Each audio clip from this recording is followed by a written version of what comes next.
Aujourd'hui, on est sous le beau soleil de Marseille, le soleil d'hiver, il suffit que je dise ça pour passer dans l'ombre, voilà. Et on va passer un petit peu au niveau supérieur par rapport à l'épisode suivant, puisqu'on va passer directement à la télé. Ouh.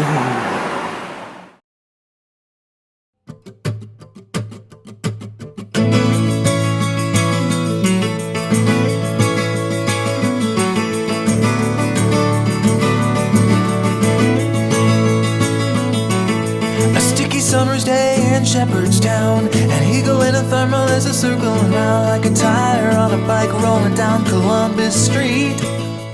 Là on est à 2 minutes de passer à l'antenne et forcément mon pote m'a donné un défi débile qui est de lâcher une caisse sur le plateau sans que les autres s'en rendent compte mais que ça sente le fennec. On va essayer. Bonjour à tous et bienvenue dans la grande émission dont voici le sommaire. Le photographe marseillais Philippe Écharoux viendra nous parler de 2 projets en cours. D'une part des photos de personnalités qui sont revendues au profit de l'UNICEF, puis un projet vidéo qui nous permet de découvrir son quotidien de photographe. Donc là on va faire des photos au Cercle des nageurs de Marseille, lieu mythique de la natation. Et on va faire des photos du champion de natation Camille Lacour. Voilà. Je parle encore en conduisant, c'est très malin.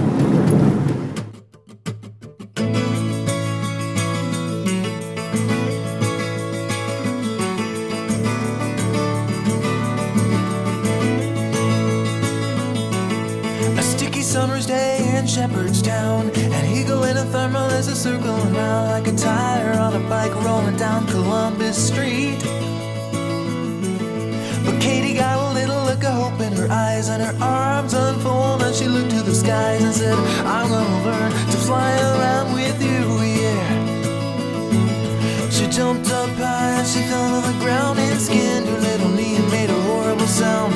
She got right up and she tried it again and smiling all the way with her unstoppable grin. Take time, do what you're gonna do and just smile, you're gonna see it through. Your wings are gonna sprout and lift you off the ground.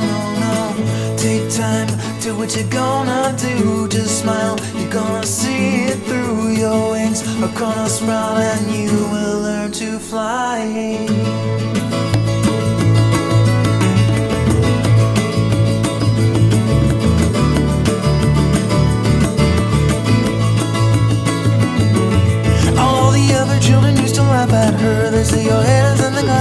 Je voulais en fait donner des conseils un peu plus sérieux et celui-là il va pas porter directement sur la photo mais j'ai reçu ou je reçois en fait beaucoup de mails de photographes qui veulent gagner un petit peu de sous avec leur passion et donc je pense qu'il est judicieux de proposer 3 grands conseils, je pense, enfin 3 lignes de conduite pour éviter de se faire avoir parce qu'il y a beaucoup de requins dans ce milieu-là et pas forcément les boîtes les plus haut placées en fait.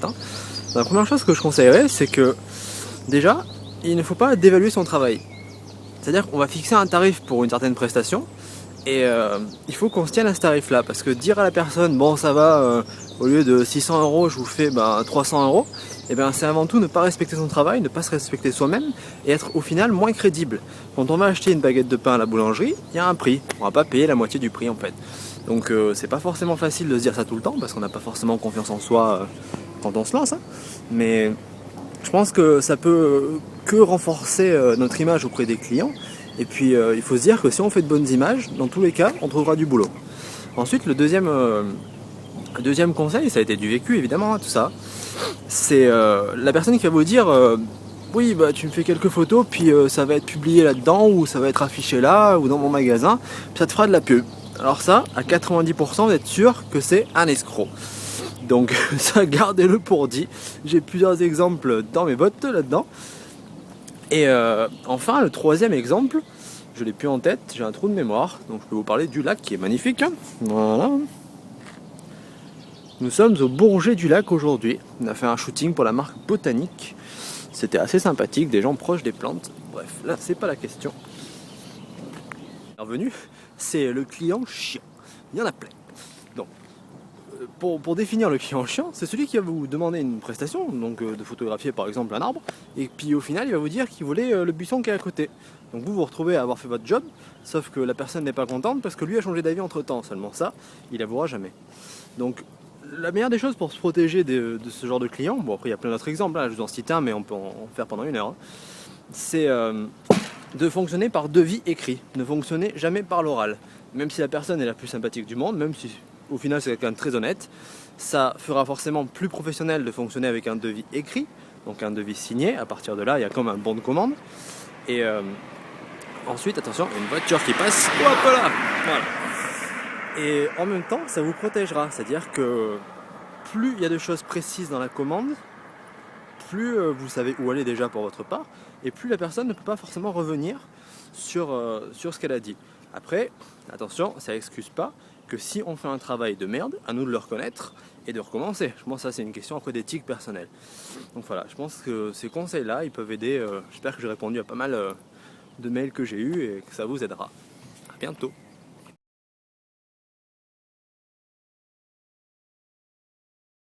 Merci Laurent. Et à présent, on va parler du travail de notre invité Philippe Écharoux. Vous êtes photographe, lauréat du prix Dior et également du prix de la FNAC à 2 reprises. Alors, vous venez nous parler de 2 projets en cours. On va commencer par le projet photo, puisque vous avez photographié récemment à Kenaton, justement. Donc, des personnalités ou pas également. On va d'ailleurs regarder là, sur certains clichés ce que ça donne. C'est quoi le but justement de cette série photo, l'objectif Donc, ce projet, il s'appelle The Where is Mankind Project, ça veut dire en français Où est l'humanité. Oui. J'ai eu au tout départ en fait l'idée de photographier un SDF avec cette pancarte. Je pense que faire porter des messages à des SDF, ça peut vite avoir un sens assez fort. Et petit à petit, je me suis dit, ça serait bien de faire porter le même message par des gens qui n'ont rien à voir avec un SDF. Donc, même tout l'inverse, des personnalités. Tout l'inverse, donc des businessmen, mais ça a été aussi un rabbin, une bonne sœur, une personne handicapée. Une personne obèse, une personne très maigre, pour montrer tous les clichés standards de la société. Et après, je me suis dit que ça serait peut-être bien, pour donner plus d'impact au message, de le faire porter par des gens qui représentent aussi des choses pour les gens qui vont regarder ce projet-là. Des gens populaires. Exactement. Donc, j'ai commencé à regarder autour de moi qui pouvait porter ce message. Donc j'ai démarché à Kenaton pour ça. Il a vachement accroché. Et donc il s'est porté volontaire pour porter ce message. Et ça va pas être le seul.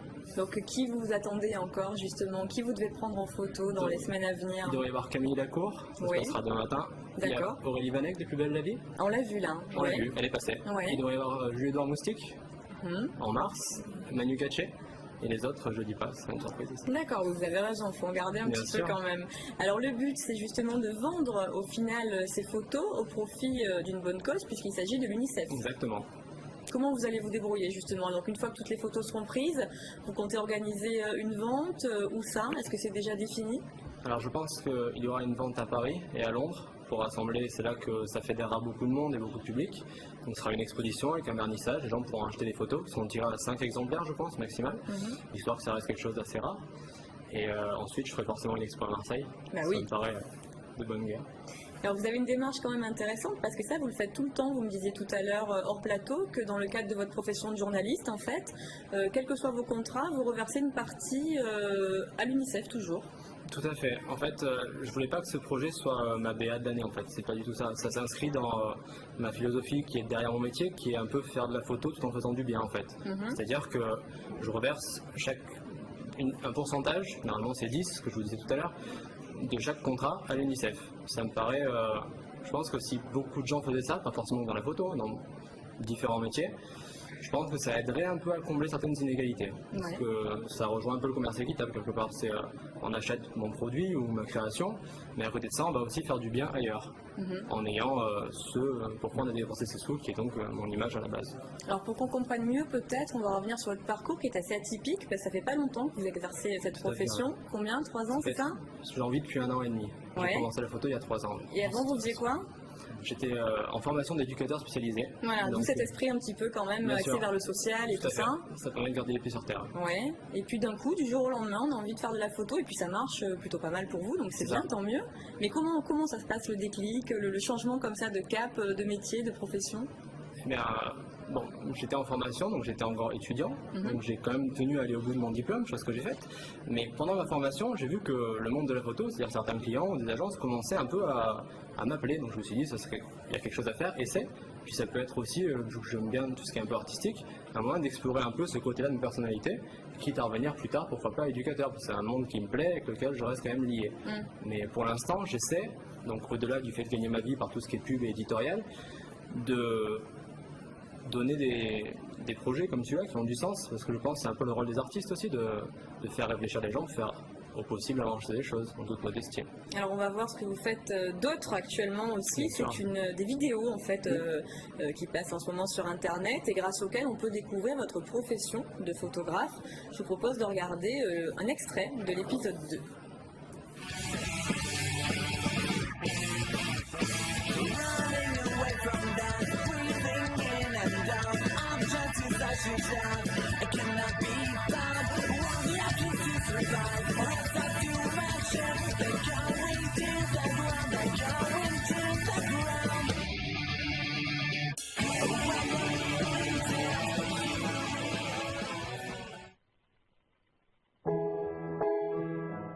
Dans ce que je perçois du monde, l'art est synonyme de partage. Tout le monde, selon moi, peut être un artiste. Il suffit juste de ne pas s'arrêter aux définitions qu'on nous impose. C'est une alternative au fléau de notre monde moderne. Rêviez-vous de passer vos journées en costume et le corps rempli de stress lorsque vous étiez enfant, quand vous demandez de vous dessiner adulte? Peut-être que si au lieu de nous assommer de chiffres et de règles pour réussir une existence standardisée, on parlait plus souvent d'empathie, de prendre en compte ce que ressentaient les gens qui nous entourent, soit des inconnus ou des amis, le monde s'ouvrirait peut-être un peu plus. L'art est pour moi une perpétuelle révolution intelligente. Une des dernières choses que l'on puisse standardiser. Je ne me considère pas comme un artiste, je fais juste de mon mieux. Alors 10 000 vues en 3 semaines, ça semble énorme. J'étais le premier étonné en fait. Hein. Ouais, c'est super, tant mieux. Tant mieux, ouais. Donc l'idée c'est d'une part de vous faire connaître, j'imagine, Oui. un petit peu, c'est un bon support de communication, Tout à fait. mais d'autre part ça rejoint le premier projet photo, C'est du et partage, c'est toujours une réflexion, une certaine philosophie de vie. bien sûr. En fait, c'est parti du fait que je reçois beaucoup de mails de photographes amateurs qui me demandent souvent comment je fais ces photos-là. Mais je trouvais ça, au-delà du côté technique, en fait, c'est pas du tout ce que j'explique là-dedans. C'est partager ce que j'aime pour donner envie aux gens aussi de se mettre à la photo et de montrer qu'on peut partir de rien et d'arriver petit à petit à quelque chose. Mais c'est bien, donner de l'espoir On a finalement. l'impression c'est vrai. que vous utilisez énormément aussi les effets, me semble-t-il, dans les photos que l'on a vues, c'est exact? Également, il n'y a pas de Photoshop. Hein. Exactement, il y a très peu de Photoshop en fait. C'est beaucoup, tous les gens pensent que c'est du Photoshop, mais c'est beaucoup d'éclairage. Ah ouais? Beaucoup de travail d'éclairage, ouais. Ce qui est d'autant mieux d'ailleurs, parce que du coup c'est plus Bah, quelque naturel part, et c'est tout à votre C'est honneur plus de authentique et réussir c'est aussi Il y a plus un intéressant. travail Ouais. à faire ces effets-là. Mais bien sûr. En tout cas, donc prochain épisode peut-être, ce sera quoi? Le prochain épisode, il y a Akhenaton dedans. Il y a D'accord. une interview d'Akhenaton. Ok, Et Donc- la suite, c'est surprise. ok, à découvrir sur www.pays-imaginaire.fr. Tout à fait. Voilà, pour les vidéos et puis pour les photos, vous nous tiendrez au courant Volontiers, des ouais. ventes au profit d'UNICEF. Merci beaucoup Philippe et Charou, puis merci Alex, Laurent et Eric, et puis on remercie notre public de l'association La Oui, on Ferme. applaudit. J'espère Oui, que bravo. je ne me trompe pas. Merci beaucoup, très bonne soirée, à demain sur LCF.